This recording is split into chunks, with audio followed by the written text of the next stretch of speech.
Ya, terima kasih Martapura, luar biasa pujiannya tanpa musik, tapi tetap semangat dan punya hati yang sungguh-sungguh memuji Tuhan. Ya, baik, selamat pagi semua, saudara-saudara, anak-anak saya, warga binaan dimanapun berada. Begitu pula semua Bapak Ibu petugas yang menyertai, yang menyediakan fasilitas untuk semua warga binaan boleh belajar.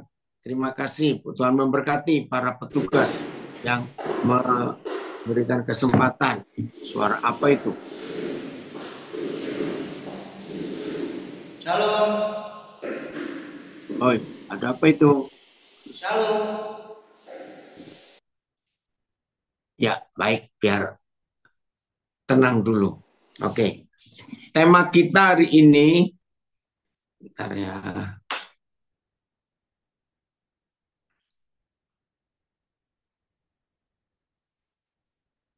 Tema kita hari ini, kita ini tidak boleh hanya sekedar percaya kepada Tuhan Yesus, tetapi ada sesuatu yang kita harus bayar.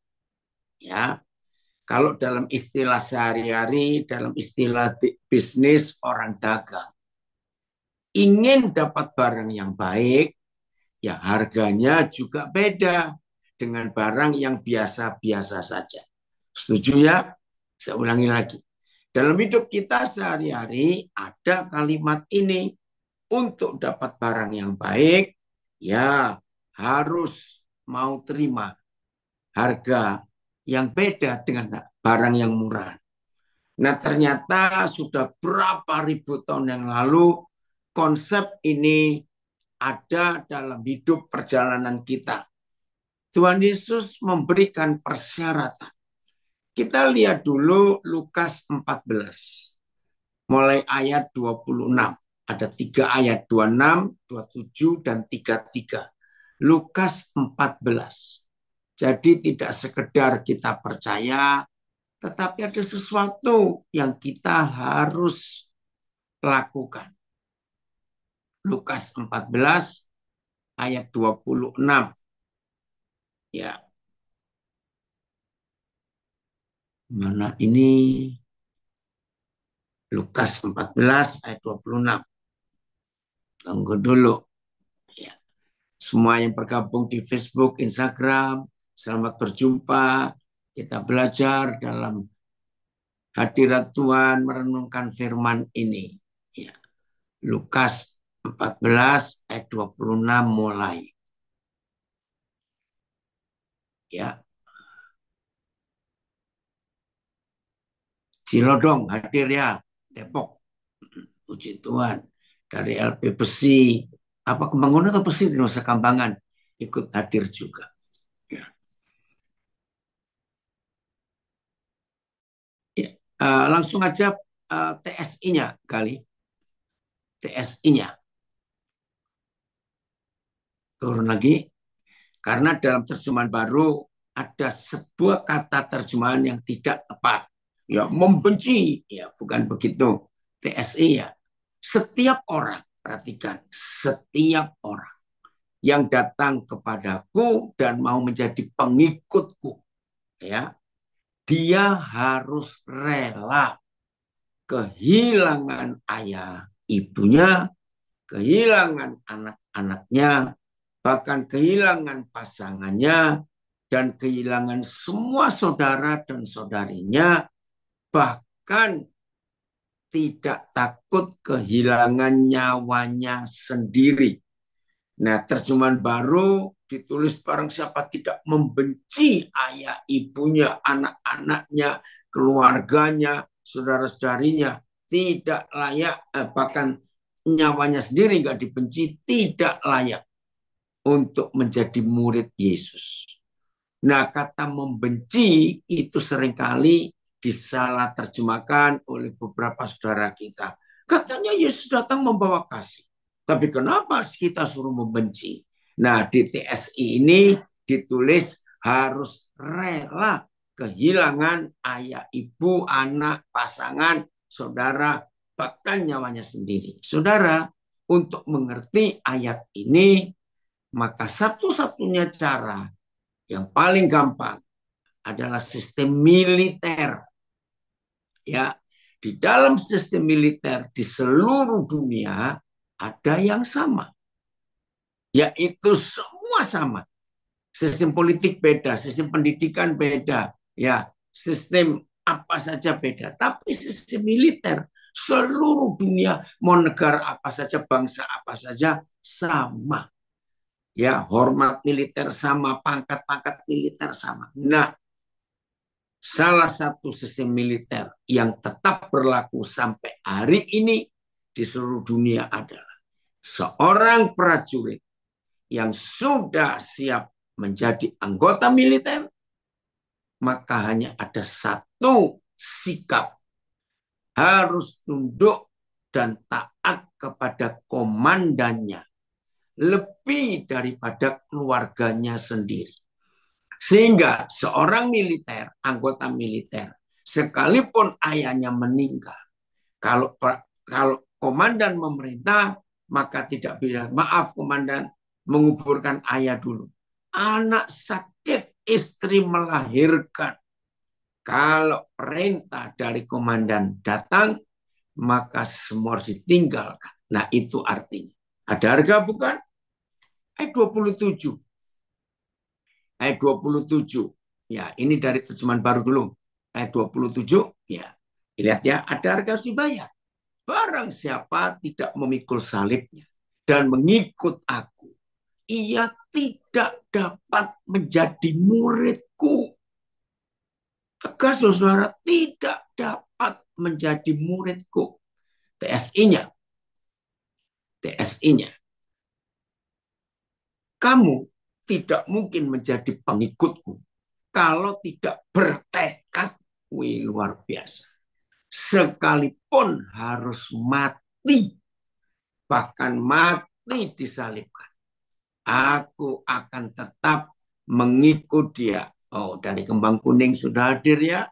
Saudara, ini syarat yang luar biasa. Saya ulangi lagi ya. Kamu tidak mungkin menjadi pengikutku kalau tidak bertekad.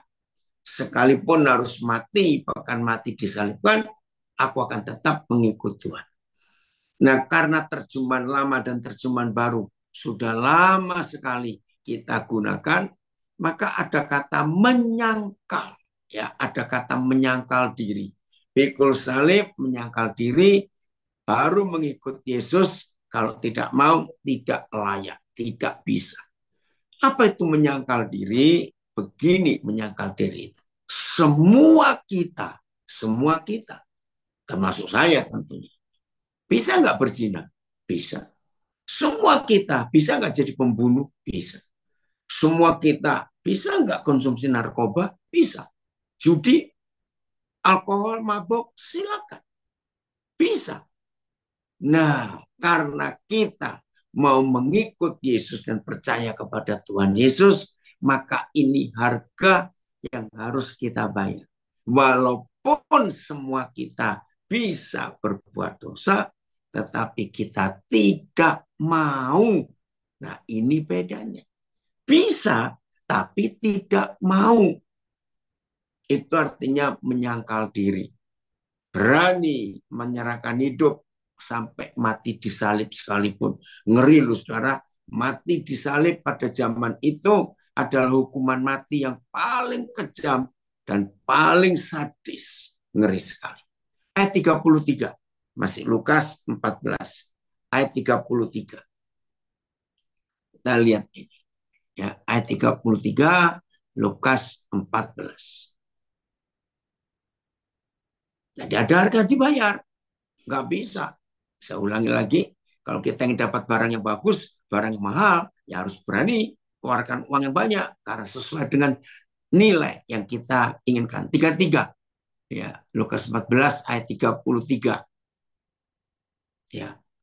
Jadi dari Lukas 14, bagaimana persyaratan kita menjadi murid Tuhan Yesus?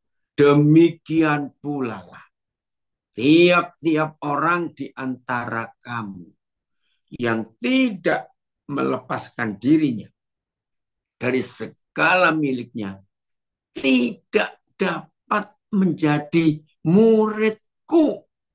Saudara perhatikan. Lepaskan diri dari semua. TSI-nya, kita lihat TSI-nya. Ya. Begitu juga dengan kamu masing-masing. Kalau kamu menganggap apapun yang kamu punya lebih berharga daripada aku, maka kamu bukan, tegas, maka kamu bukan pengikutku, bukan muridku. Saya ulangi TSI-nya ya. Begitu juga dengan kamu masing-masing. Kalau kamu menganggap apapun yang kamu punya lebih berharga daripada aku, ayo kita periksa hidup kita. Maka kamu bukan pengikutku. Saudara, ini yang kita harus tahu. Oh, VMD-nya, terima kasih. Begitu pula dengan kamu. Kamu harus memutuskan untuk meninggalkan semua yang ada padamu untuk menjadi pengikutku. Memutuskan untuk meninggalkan semuanya. Saudara, sejarah gereja ya sejak berapa abad yang lalu mengutus para penginjilnya, disebut dalam istilah asing ya misionaris, mengutus. Nah ini salah satu saudara kita, anak saya ada di Batam sekarang ini, di satu pulau ya, istrinya orang Amerika, warga negara Amerika. Nah, menikah dengan saudara dari Tapanuli. Ya. Saudara, akhirnya misionaris ini meninggalkan kenyamanan mereka dan memilih di satu pulau, ya cukup kecil, di salah satu pulau di kepulauan di daerah Batam. Nah, misionaris zaman dulu juga begitu. Apalagi mereka di zaman itu transportasi hanya kapal laut. Jadi kalau mereka meninggalkan Eropa, dari Belanda banyak misionaris, dari Inggris ke Afrika banyak, dari Inggris ke Tiongkok, ya dari Spanyol, dari Portugis, mereka mengarungi lautan sampai ke bagian selatan bumi ini. Mereka mengabarkan Injil hanya demi supaya orang-orang diselamatkan karena dapat pengampunan dan meninggalkan semuanya. Bahkan dalam fakta, tidak semua kapal yang mereka tumpangi itu bisa selamat sampai di tujuan, pelabuhan tujuan. Tidak semua. Sebagian hancur, kena ombak di lautan lepas. Bayangkan. Dan walaupun begitu banyak yang meninggal, ya termasuk anak buah kapal, termasuk penumpang yang lain. Heran saudara, gereja di Eropa tetap mengutus misionarisnya, penginjil-penginjilnya untuk memberitakan firman itu ke banyak negara. Maka Injil sampai kemana-mana. Nah, itu yang Tuhan percayakan dengan 3 ayat yang baru kita baca. Oi, anak saya Atan, kabung. Makasih nak. Ya. Nah, kalau kita melihat apa yang Tuhan kerjakan dengan contoh-contoh saudara kita di masa yang lalu, maka di masa ini pun saudara dan saya harus berani menjadi pengikut Tuhan Yesus tanpa kita takut. Ya, ini harga yang harus kita bayar. Mari sambil kita mendengar firman ini, masing-masing kita ya memeriksa diri kita. Masih ada enggak yang kita pertahankan dari hidup ini? Ya, selain total lubuk pakam hadir, puji Tuhan. Ya, periksa hidup kita. Masih ada enggak yang kita pertahankan? Yang belum semuanya seperti yang 3 ayat ini Tuhan Yesus minta dari kita. Ayo kita periksa. Ya. Oke. Selanjutnya. Yohanes pasal 2. Mulai ayat 23.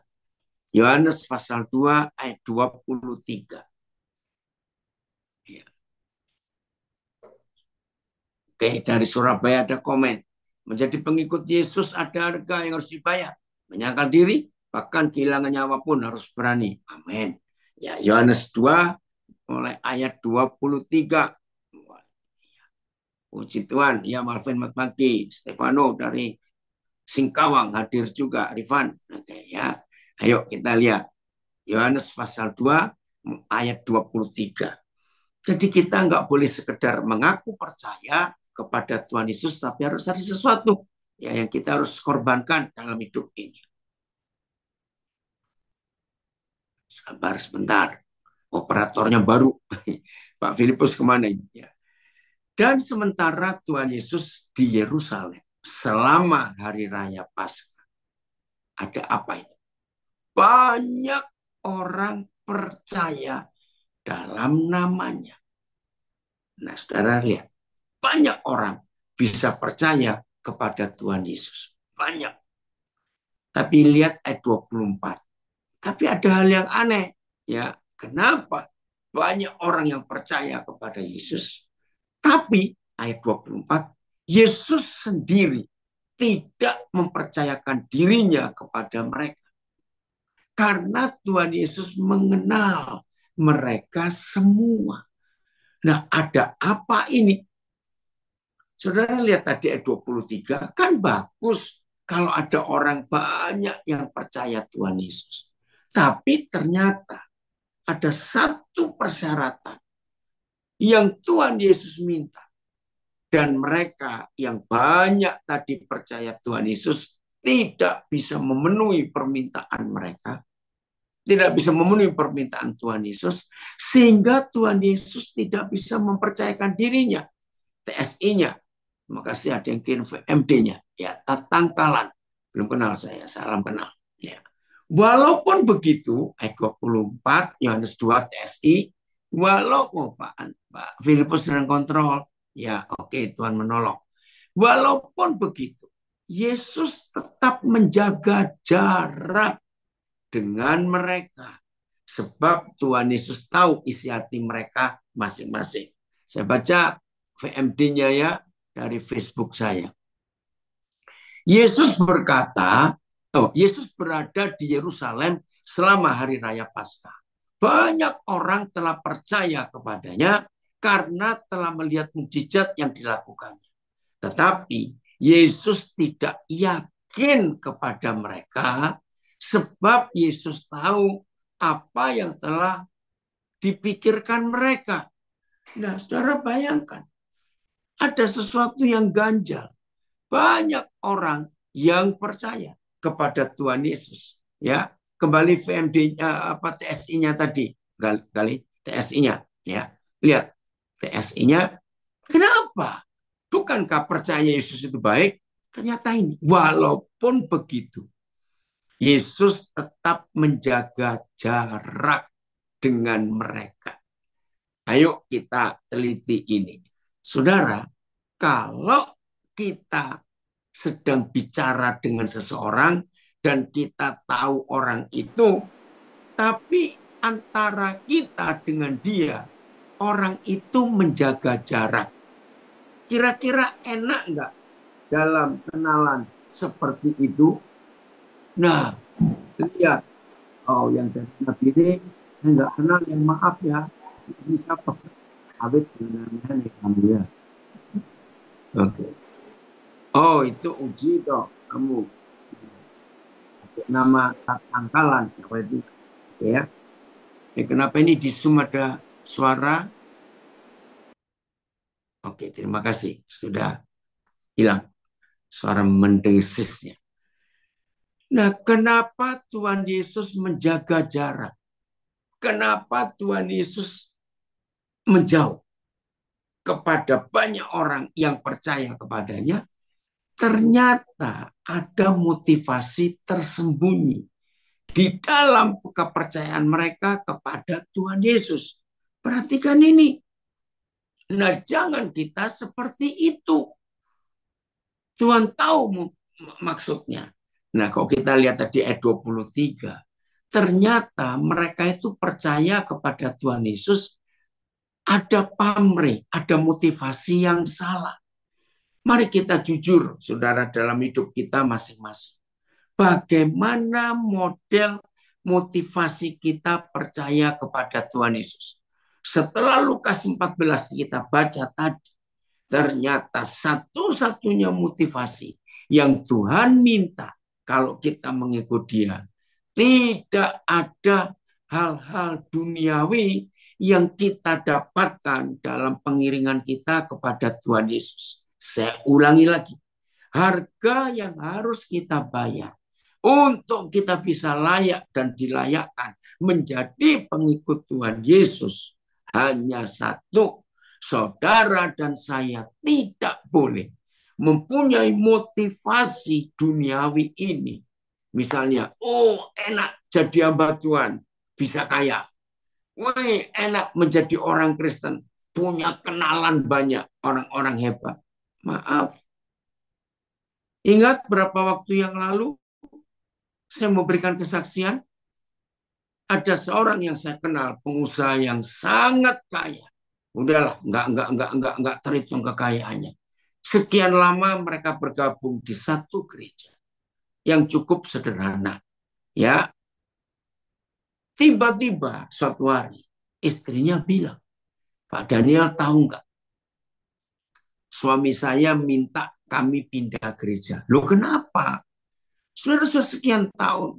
Nah ternyata suaminya pindah gereja yang kumpulannya orang-orang kaya semua. Lalu karena saya dekat, saya telepon, oh iya, kamu pindah gereja? Iya. Aduh, akhirnya saya menemukan sebuah komunitas yang cocok sekali dengan saya. Saya tanya cocok apanya. Kalau saya ngomong dengan anggota jemaat yang baru ini, gereja yang baru ini, cocok. Karena kami sama-sama kaya. Hah? Saudara, ini sebuah konsep yang salah. Harusnya saya bilang, kamu jadi berkat di gereja yang sederhana itu. Ya, jawabannya, ya tapi saya tetap kok kirim persembahan ke mereka. Bukan itu. Oke lah, kita nggak membahas tentang orang itu. Tapi mari kita periksa diri kita sendiri. Motivasi apa kita percaya kepada Tuhan Yesus. Izinkan saya memberi kesaksian, tapi jangan saudara menilai yang macam-macam. Dan bersyukur kisah ini sudah tersebar dan banyak orang yang tahu. Contoh, kalau saya diundang untuk pelayanan, sampai hari ini saudara, sampai hari ini, tidak pernah saya minta uang tiket untuk saya pergi. Saya tidak pernah minta penginapan hotel yang mewah.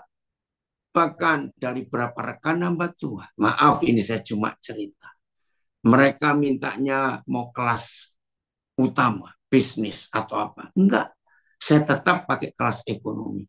Bahkan di daerah-daerah, kalau saya diundang, maka saya akan sewa gedung, saya bayar, supaya lebih banyak orang hadir. Dan bukan cuma sewa gedung, pasti sewa sound system, ya sewa semua alat-alat, sewa kursi. Maaf, ini hanya kesaksian supaya saudara tahu. Bahkan saya yang bayar konsumsinya. Bahkan kalau ada jemaat-jemaat dari orang ingin hadir dari banyak daerah dan banyak desa, saya bayar juga angkotnya itu untuk pulang pergi.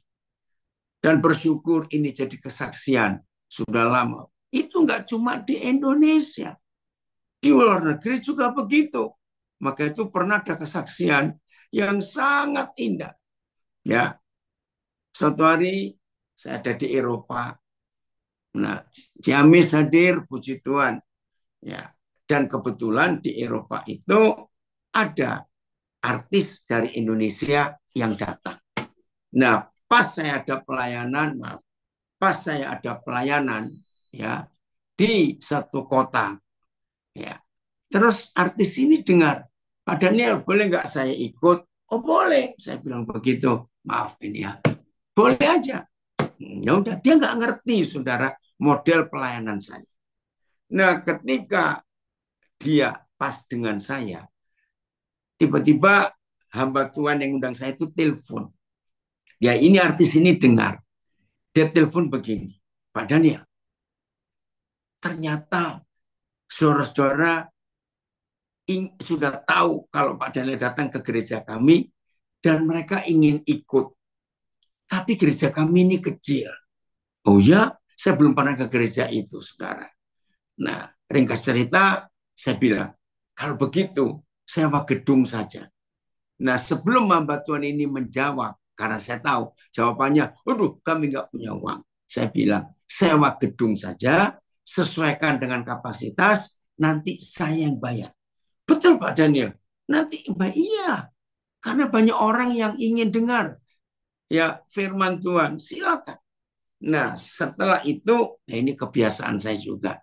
Kira-kira berapa yang hadir? Kalau 100 bagaimana? Enggak apa-apa. Jangan menghalangi orang untuk dengar. Nah, karena jamnya sore, dan saya tahu tradisi Eropa itu, kalau mereka pulang kerja, karena bukan hari Minggu. Kalau mereka pulang kerja, mereka pasti belum makan. Tolong carikan satu restoran di tempat saudara, ya, berikan, sediakan makan. Entah mau 2 menu, 2 atau 3 menu. Ya selalu prasmanan biasanya. Saudara gembala ini kaget. Jadi Pak Daniel bayar semua. Iya, ini Eropa bukan Indonesia. Saudara, terus artis ini setelah saya telepon, hah, kok ada pelayanan model begini? Saudara, dia sangat tulus, sangat jujur. Berarti saya nanti bakal nggak ada persembahan ya. Dia nyetok begitu, saya tertawa. Rupanya itu kebiasaan dia, tapi dia jujur. Udah, kalau gitu saya ingin jadi berkat juga buat mereka. Walaupun saya tahu nanti nggak ada persembahannya, karena mereka sewa gedung aja nggak bisa. Saudara, artis ini pulang ke Indonesia. Dia cerita ke banyak teman-teman artis yang lain, bahkan cerita ke hamba-hamba Tuhan yang lain. Jadi sampai hari ini, ya seperti contoh saya sekarang ada di Taipei. Sudah kesekian banyak kali saya datang ke Taiwan. Maaf, saya cuma cerita. Jemaat yang ngundang saya nggak pernah mereka apa itu saya minta uang tiket. Karena mereka tahu motivasi pelayanan saya. Nah, itu dia. Maka itu mari kita jujur pada diri kita sendiri.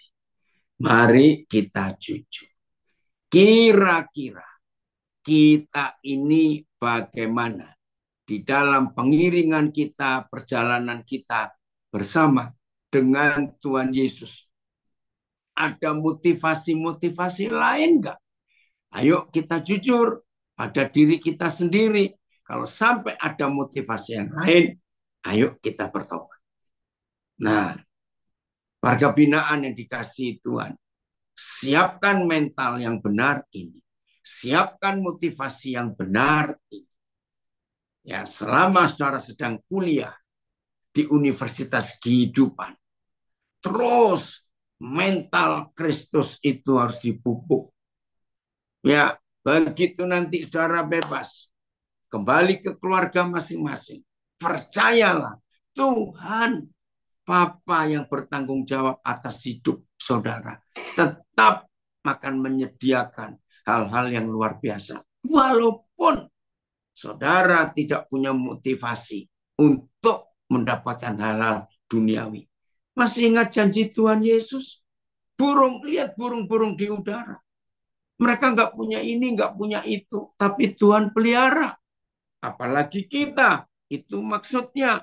Maka itu mari kita dengan serius hidup kita itu menjadi orang yang benar, menjadi orang yang percaya, tidak punya motivasi yang salah dalam hidup kita ini. Nah, kalau kita punya hidup sikap seperti itu, saudara, maka hidup ini akan luar biasa. Terima kasih Bapak untuk kesempatan kami semuanya bisa melakukan kehendak Tuhan. Terpujilah Dia. Karena kasih Tuhan akan terus melimpah dalam hidup kita. Jadi mengiring mengikut Tuhan Yesus, kita harus punya sebuah sikap, yaitu tidak ingin ada halal duniawi yang ikut. Nanti Tuhan akan berkati kita, pasti itu. Maka itu motivasi ini harus kita lakukan. Ya, Filipi 1 ayat 29. Ini bentuk lain harga harus kita bayar. Jadi jauhkan pikiran kita dari hal-hal, ya maaf, yang duniawi ini. Ya, jauhkan dari, maaf saya harus ambil charger ini.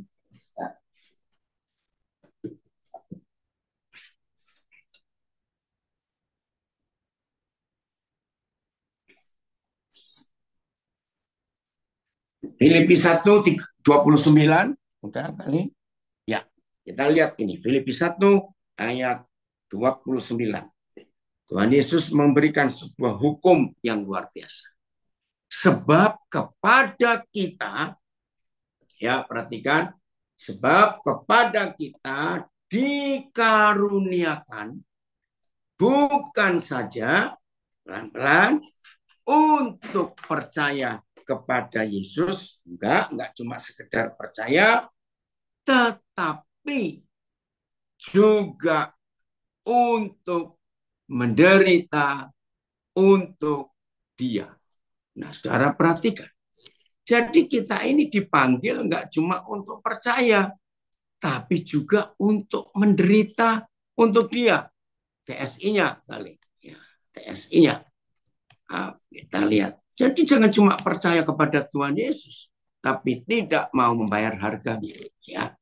Karena kebaikan hati Tuhan, ya, saya ulangi, karena kebaikan hati Tuhan, Dia memilih kita bukan hanya untuk percaya kepada Kristus, tetapi juga untuk menderita demi kemuliaannya. Nah, mau apa kita? Kalau sampai ini yang Tuhan Yesus katakan kepada kita, ayo selalu kita punya motivasi yang benar untuk mengikut Tuhan Yesus. Nah, apa saja bentuknya? Yohanes 15. Ya, Yohanes 15. Ayat yang coba lihat Yohanes 15. Ya, ayat yang ke-10. Coba kali ya perikop ini Yohanes 15 ya. Oh, ayat 11 coba ayat 11. Sebentar, itu ada ayat yang sebelum dunia membenci kamu, maka kamu itu belum jadi muridku. Sebentar. Saya maaf ya, ayatnya hilang ini. Bentar.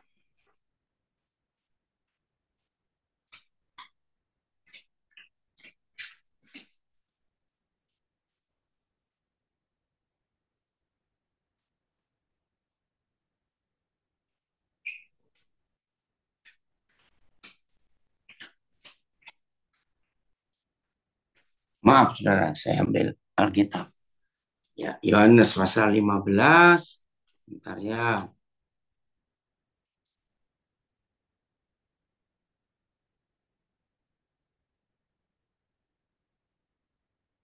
Oh, ayat 18. Maaf, ayat 18. Yohanes 15 ayat 18. Maaf, lihat ayat ini ya. Oke, sambil mencari saya baca. Judulnya itu menakutkan di Yohanes 15 ayat 18. Judulnya dunia membenci Yesus dan murid-muridnya. Wih, nggak enak sekali. Ya. Jikalau dunia membenci kamu, ingatlah bahwa ia telah lebih dulu membenci aku daripada, kenapa itu ada? Ya, saya ulangi. Jikalau dunia membenci kamu, ingatlah bahwa ia lebih dahulu membenci aku daripada kamu. Terus 19-nya. Ya. Sekiranya kamu dari dunia, tentulah dunia mengasihi kamu sebagai miliknya. Tetapi karena kamu bukan dari dunia, melainkan aku telah memilih kamu dari dunia. Perhatikan statement ini, pernyataan ini. Sebab itulah dunia membenci kamu. TSI-nya. Nah, saudara, ini ya nanti tahunnya ya.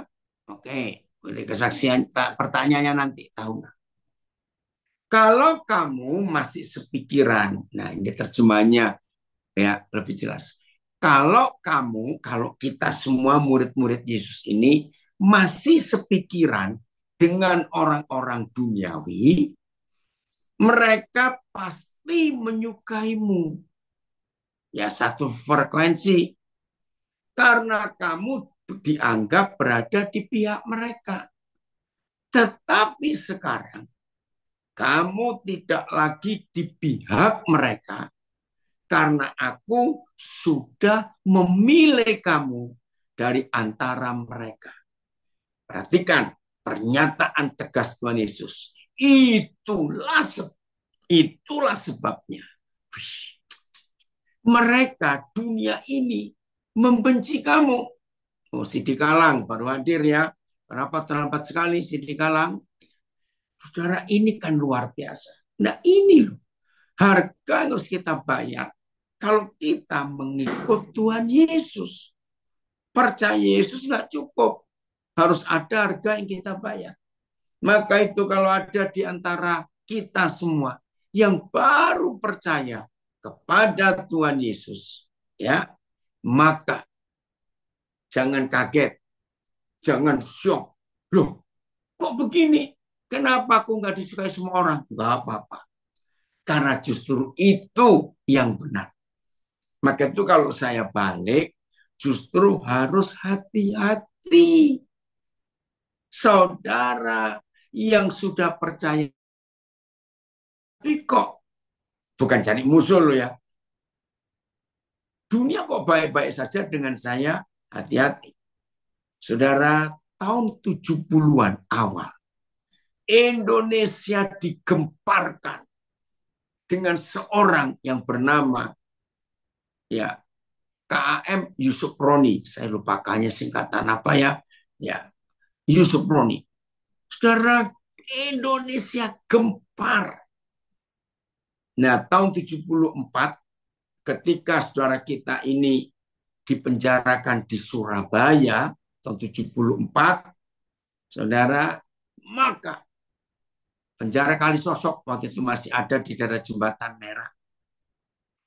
Penuh orang datang ikut kebaktian sampai ke lapasnya Kualahan tahun 74. Nah, jadi Pak Yusuf Roni sempat dipindah ke beberapa LP. Hanya karena percaya kepada Tuhan Yesus. Bahkan kota Palembang gempar. Karena dia seorang tokoh yang dihormati. Sebelum dia menjadi percaya Yesus. Saudara, keluarganya membuang dia. Bahkan mengalami penyiksaan. Dan tidak hanya Pak Yusuf Roni. Ya, saudara-saudara kita yang sekarang ini ada yang masih di dalam penjara hanya karena nama Yesus. Nah, setelah dibebaskan, woi Pak Yusuf Roni menjadi pengkhotbah penginjil yang luar biasa. Dan banyak macam-macam yang dia alami secara fisik, siksaannya nggak main-main, nggak tanggung-tanggung. Itu sebabnya kalau hari ini seperti Pak KJ, saudara kita ini, bagaimana masih mengalami, ya, kalau mujizat pasti akan terjadi. Nah, itu contoh. Begitu pula kalau kita melihat kisah-kisah sejarah para misionaris yang datang ke negara-negara yang mereka tidak percaya. Nah, di antara semua negara yang paling sadis menyiksa saudara-saudara kita yang memberitakan kabar baik itu Jepang dan Korea. Wih, saudara, Jepang dan Korea itu kalau menyiksa orang yang percaya kepada Tuhan Yesus, aduh ngeri. Contoh di Jepang ya, Jepang itu daerah gunung berapi cukup banyak. Nah, di daerah-daerah gunung berapi pasti ada kolam-kolam belerang yang air panas itu, ya, saudara-saudara pasti tahu di daerah yang gunung berapi. Orang Kristen baru yang percaya Yesus, yang asli orang Jepang, itu disiksanya direndam di dalam air belerang itu. Saudara bayangkan, kalau toh tubuh mereka kuat, fisiknya kuat, tapi paru-parunya rusak. Sebab waktu mereka direndam di sumber belerang itu, kan nafasnya menghirup sulfur itu. Wih, ngeri sekali. Nggak peduli anak kecil, orang dewasa, perempuan. Siksanya seperti itu. Dengan banyak cara yang lain. Kalau di Korea, siksaannya itu mengerikan.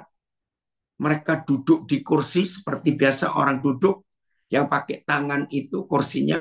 Lalu tangan mereka diikat di tangannya kursi itu. Kaki mereka diikat. Lalu dari belakang lutut mereka yang terikat itu ada balok yang dimasukkan. Nah, balok itu, saudara, apa istilahnya? Diangkat, woi, sampai lutut mereka lepas. Bayangkan. Saya pernah mengunjungi museum penderitaan mereka waktu saya ke Korea bersama istri saya.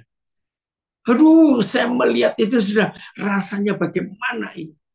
Bayangkan duduk diikat kaki tangan, lalu balok dimasukkan di belakang lutut, dan diangkat.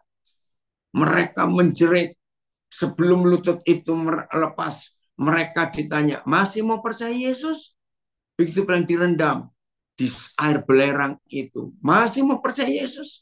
Kalau jawaban saudara itu, kami tetap percaya.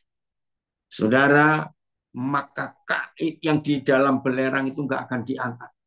Lalu yang di Korea itu, jawab, kami masih percaya Yesus. Bayangkan, langsung lepas lutut mereka sambil duduk.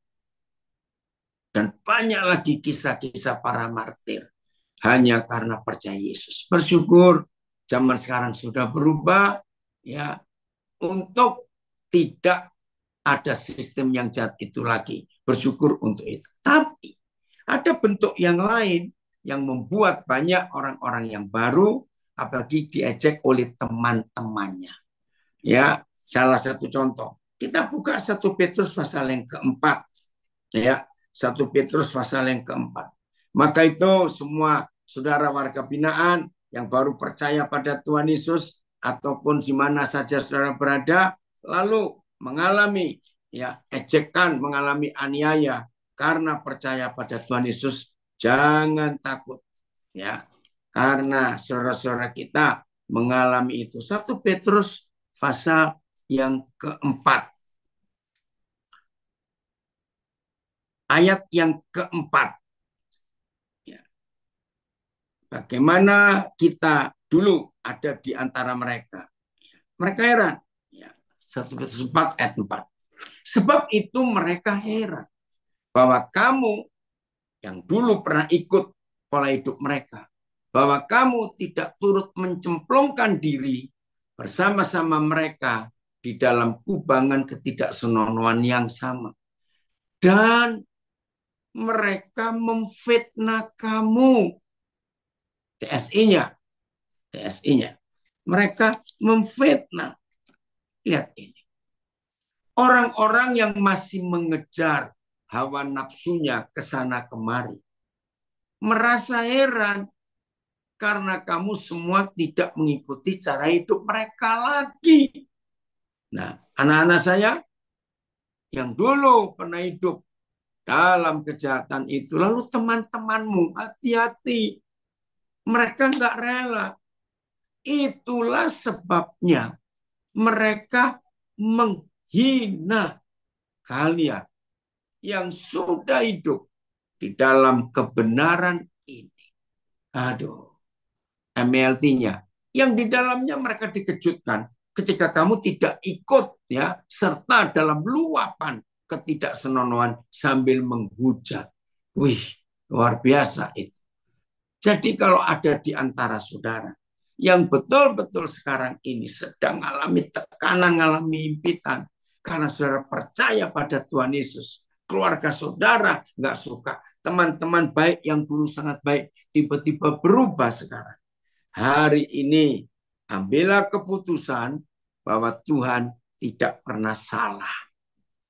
Maka itu nikmati tekanan-tekanan, nikmati hinaan-hinaan, nikmati semua ejekan yang saudara alami dari teman-teman yang lama.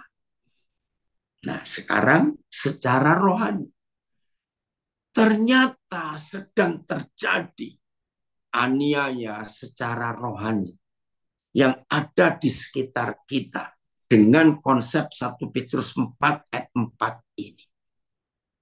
Saudara, di tengah maraknya kejahatan yang ada di dunia, di tengah maraknya ya, fasilitas-fasilitas untuk berdosa sekarang ini, maka murid-murid Yesus sedang tersiksa.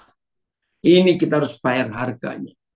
Saudara, lihat ya, ini istilah. Berapa tahun yang lalu untuk berbuat dosa itu nggak segampang sekarang. Ngerti ya maksud saya? Dulu untuk berbuat dosa perlu ini, perlu itu.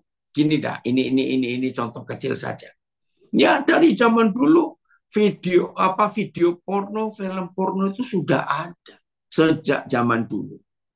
Tapi sebelum ada smartphone, handphone canggih, maka untuk orang bisa melihat video porno, film porno, woi, itu peralatannya banyak sekali.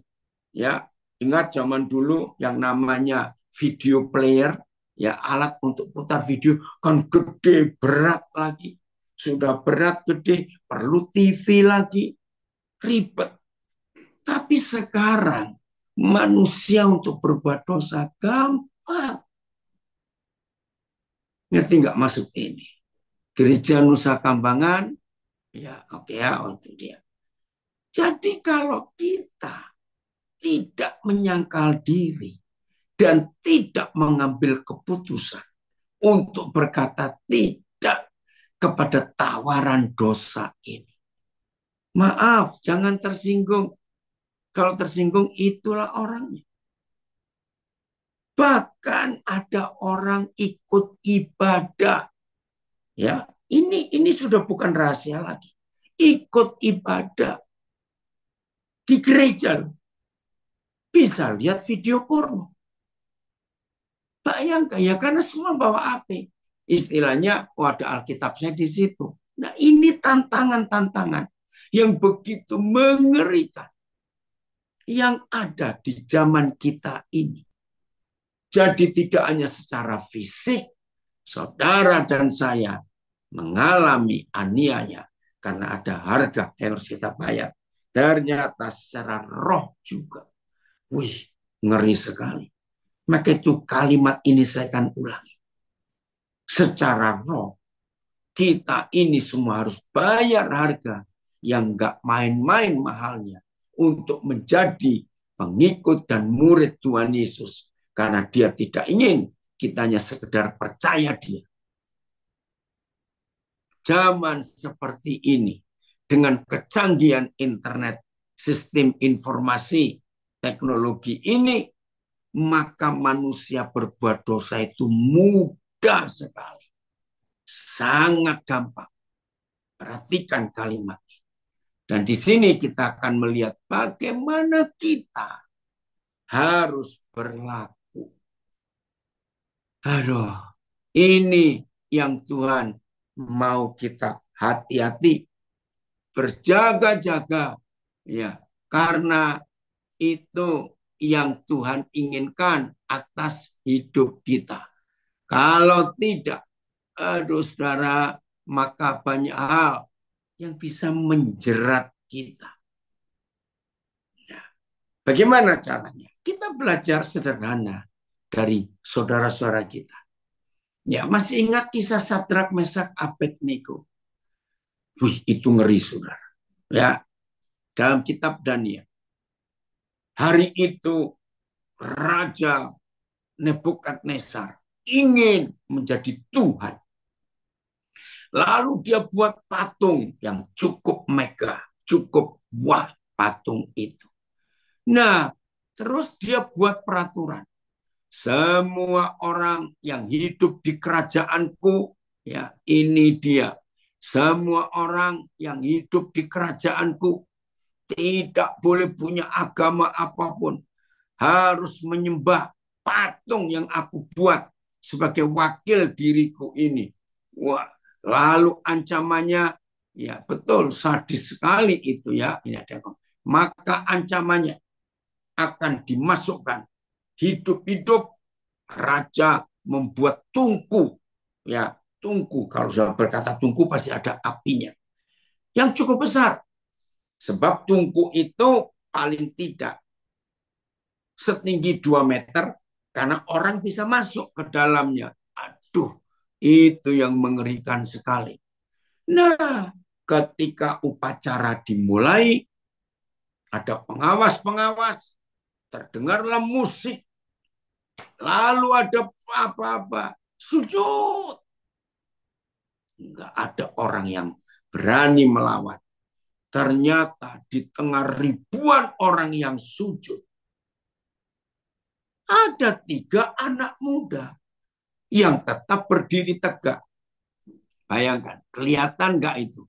Ya kelihatan sekali, nyolok sekali karena semuanya sujud. 3 ini tetap berdiri. Ya, langsung raja murka. Masukkan ke perapian dan panaskan 7 kali dari normal. Bayangkan itu. Satu kali saja dari yang normal itu, begitu orang masuk langsung habis, saudara. Karena apinya luar biasa. Tapi ini dipanaskan 7 kali. Nah, sebelum hukuman itu dilaksanakan, raja masih memberi kesempatan. Kalau kamu sekarang sujud menyembah patung itu, maka kamu nggak akan masuk. Tapi mereka bertiga dengan tegas menjawab. Ya, apa jawabannya? Raja harus tahu. Kalau yang kami sembah, yang kami percayai, itu bisa melepaskan kami dari perapian yang begitu menyala, begitu panas. Maka raja akan melihat. Tapi seandainya yang kami sembah tidak menolong kami, raja perlu tahu. Kami tidak akan sujud menyembah. Wih, tambah ganas ini murkanya. Dalam firman Tuhan tercatat, akhirnya pengawal mengikat mereka bertiga, dan ketika mereka sedang dilemparkan ke dalam tungku yang berkobar-kobar itu, ternyata satu pengawal itu kena jilatan api. Bayangkan begitu ngerinya. Dan terjadi kemuliaan yang luar biasa. Saudara baca nanti kisah. Nah, Tuhan mencari di antara kita semua imannya Sadrak, Mesak, Abednego. Iman yang kalau. Ya, kalau. Ayo kita semuanya gunakan. Misalnya ada di antara kita sedang mengalami aniaya secara fisik, ya Pak KC contohnya, Pak Isoproni dan banyak lagi yang lain. Udah kita terima. Kalau ada diancam, mengalami secara roh, ya, tantangan berbuat dosa ini luar biasa. Ayo hari ini kita menyadari, terima. Ini ada kesaksian dari salah seorang, ya saudara kita. Oke, mana ini? Oke ya. Kesaksian ini saya sudah saksikan sendiri. Dan saya sendiri salah satu orang yang sudah dibantu. Yang tadinya tidak punya harapan. Namun tepat tahun 2021 yang lalu, saya menyelesaikan S1 saya dengan bantuan penuh dari Papa. Ya, dari sekolah menengah sampai selesai S1, Papa memutuskan untuk menyekolahkan saya sampai selesai kuliah. Yang tadi saya hanya seorang pengangguran yang tidak memiliki harapan. Terima kasih Papa. Puji Tuhan. Ayo semua kita bisa melakukan hal yang sama untuk kita jadi berkat. Oke? Contoh kedua dan ini yang terakhir. Hidup Yusuf. Dia mengalami bayar harga yang sangat mahal. Kita lihat Kejadian pasal 39 ayat yang ke-9.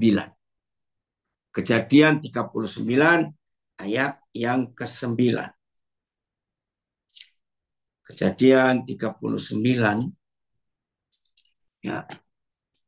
Oke, sambil menunggu saya baca di Alkitab saya. 39 sebentar ayat yang ke. Oh, maaf. Ya. Maaf Saudara, bukan. Sebentar.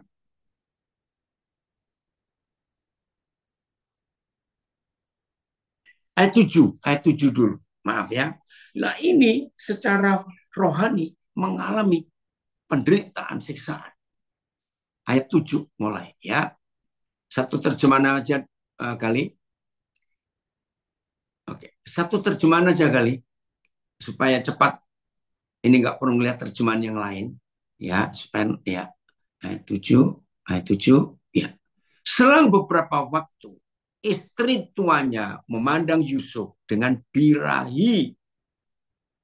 Lalu katanya, marilah tidur dengan aku. Tetapi Yusuf menolak dan berkata kepada istri tuanya itu, dengan bantuan tuanku itu tidak lagi mengatur, dengan bantuanku tuanku itu tidak lagi mengatur apa yang ada di rumah ini, dan ia telah menyerahkan segala miliknya kepada kekuasaanku. Ayat 9, bahkan di rumah ini ia tidak lebih besar kuasanya daripadaku, dan tiada yang tidak diserahkannya kepadaku selain daripada engkau, sebab engkau istrinya. Bagaimanakah mungkin aku melakukan kejahatan yang besar ini dan berbuat dosa terhadap Tuhan? Saya ringkas dulu. Saudara, bagi yang belum tahu, ini kisah yang luar biasa. Ya, seringkali saya berkata begini kalau saya mengajar tentang Yusuf. Untung Yusuf bukan orang Indonesia. Loh, ada hubungan apa dengan orang Indonesia? Hubungannya begini. Potifar itu kira-kira eselon 3. Ya, jajarannya ya jadi di bawah menteri kalau ukuran Indonesia. Yusuf ini budak. Maaf. Orang Indonesia kan punya aji-aji mumpung. Mumpung ini mumpung. Ini kesempatan ini. Ini kesempatan. Saudara, kalau Yusuf orang Indonesia, ayo kita jujur. Kita pasti terima tawaran itu. Karena bukan kita kok yang cari masalah. Bukankah perempuan itu yang ngajak? Nah, pikiran orang Indonesia begini. Wah, kalau istri pejabat goda aku dan aku nuruti keinginannya, maaf tidak semua tentunya ya, tapi ini mental yang rusak. Pasti aku punya jabatan dan nasibku pasti berubah. Nggak akan jadi budak terus. Pasti istri pejabat ini akan memposisikan aku, mempromosikan aku. Apalagi istri Potifar ini tahu bahwa pekerjaan yang diserahkan oleh suaminya kepada Yusuf itu dikerjakan dengan sebaik-baiknya. Puji Tuhan. Yusuf menolak karena dia masih takut akan Tuhan. Kembali ke ayat tadi itu ayat berapa 9 ya. Ayo kita lihat ini. Ayat 9. Ya, manfaatkan kesempatan dari Martapura. Jangan. Ya, kalimat terakhir. Bagaimanakah mungkin aku melakukan kejahatan yang besar ini dan berbuat dosa terhadap Tuhanku? Ayo semua kita yang hari-hari ini sedang bayar harga dalam mengikut Tuhan Yesus. Ada aniaya di roh kita, di jiwa kita. Saudara bayangkan Yusuf ini tersiksa loh dengan tawaran yang menggiurkan itu. Kalau Yusuf berpikiran pendek, seperti kebanyakan kita berpikiran pendek, rusak rencana Tuhan. Terus lihat, setan gak selesai sampai di situ. Lihat ayat 10. Walaupun dari hari ke hari. Jadi nggak tahu ini berapa minggu, berapa bulan kita tidak tahu. Pokoknya dari hari ke hari. Perempuan itu membujuk Yusuf. Ini sikap yang luar biasa yang harus saudara dan saya miliki ketika kita sedang bayar harga untuk mengikut Yesus. Dan tawaran dosa itu ada. Yusuf tidak mendengarkan bujukannya itu untuk tidur di sisinya dan bersetubuh dengan dia. Saudara lihat sikap ini. Ini yang juga dimiliki oleh Sadrak, Mesak, Abednego. Wih, saudara, dari hari ke hari loh. Coba saudara bayangkan sendiri bagaimana godaan dosa itu. Hei, semua kita, ya, warga binaan, semua kita. Awas godaan-godaan untuk berjudi, untuk narkoba, untuk mabuk, untuk macam-macam. Hati-hati. Kita harus bayar harga dalam mengikut Tuhan Yesus. Klimaksnya setan gak rela. Yusuf menolak. Ayat 11.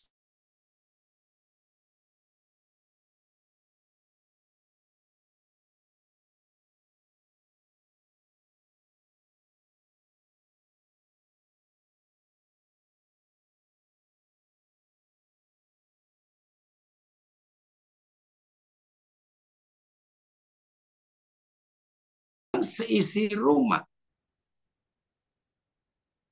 Maaf, sedang dari seisi rumah itu seorang pun tidak ada di rumah. Saudara, kesempatan nggak ini? Woi, ngeri sekali. Lalu perempuan itu sudah kesetanan betul. Lalu perempuan itu memegang baju Yusuf sambil berkata, sudah gila betul ini. Marilah Yusuf tidur dengan aku.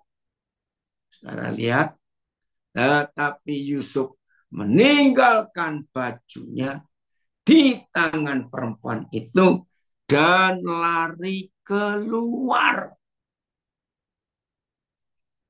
Ini saya pernah ngajar sekolah minggu begini, anak-anak, kalau dikejar dosa, ditangkap oleh dosa, jangan lari di tempat. Ngerti nggak maksudnya?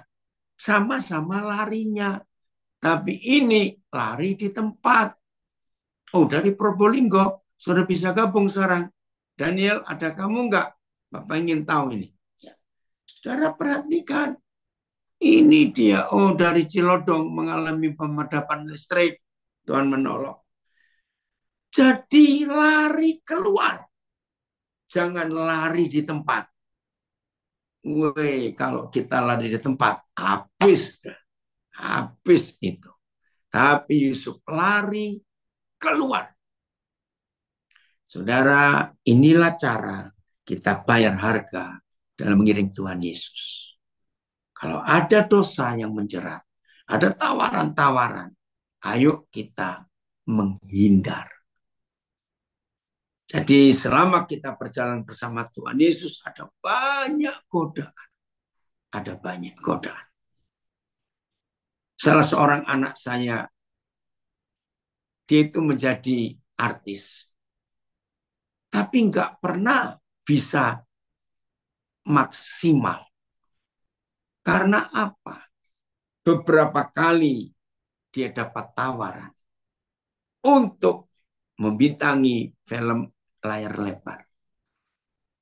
Tapi sama, kalau dia mau jual imannya, pindah, maka kesempatan untuk maju itu banyak. Tapi puji Tuhan, anak ini tetap teguh. Dia bilang bagaimanapun, aku nggak akan menjual Tuhan Yesus. Kesempatannya luar biasa loh. Dan itu terang-terangan diucapkan di depan banyak orang. Wih, segitunya ya dunia ini. Tapi ayo semua kita nggak sekedar percaya Yesus, tapi kita mau bayar harga. Tuhan Yesus memberkati kita semuanya.